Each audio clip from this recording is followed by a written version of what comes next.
Bonjour et bienvenue à chacune et à chacun d'entre vous. Nous arrivons maintenant au verset 28 à 30, toujours de l'évangile de Luc au chapitre 15e. Je lis. Il se mit en colère et ne voulut pas entrer. Voici tant d'années que je te sers. Jamais je n'ai désobéi à un de tes commandements et tu ne m'as jamais donné un chevreau. Mais quand celui-ci, ton fils, qui a mangé ton bien avec des prostituées est venu, tu as tué pour lui le veau gras. Oh, il est en colère, le fils aîné de la parabole, à ce point qu'il ne veut pas entrer. Il manque de respect à son père et exige sa bénédiction sur la base de sa propre justice.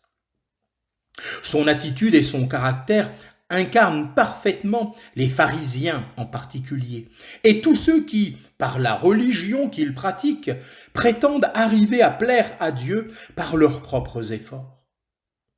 C'est exactement le cas des Juifs qui ont rejeté Christ.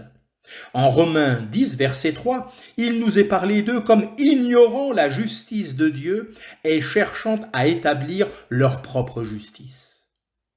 Finalement, l'homme naturel combat toujours l'idée qu'il est perdu et qu'il n'a pas de justice en lui-même. Remarquez, le fils aîné parle de son frère à son père en disant « ton fils » et il relève qu'il avait péché avec des prostituées. Combien de fois, quand nous annonçons l'Évangile, nous entendons ceci ? Pouvez-vous dire que moi, qui vais à l'église, ou qui suis fidèle à ma femme, j'irai en enfer, alors que lui, qui a été mauvais pendant toute sa vie et qui a accepté Christ, irait au ciel? Cela n'est pas juste. Nous voyons cette colère jouer un rôle dans l'histoire d'Isaac et d'Ismaël. Paul écrit à ce sujet. Celui qui était né selon la chair persécutait celui qui était né selon l'esprit. Galates chapitre 4, verset 29e. En Genèse 21, Abraham fait un grand festin pour Isaac, exactement comme le père en Luc 15. Finalement, cette fête a manifesté la haine d'Ismaël vis-à-vis d'Isaac, comme dans le cas du fils aîné de la parabole du fils prodigue.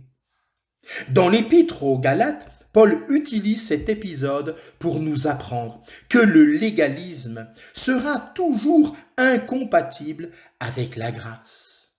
Oh, réjouissons-nous dans la grâce de Dieu. Et comme nous y invite Pierre dans sa deuxième épître au chapitre 3 et au verset 18e, croissez dans la grâce. Que le Seigneur vous bénisse richement.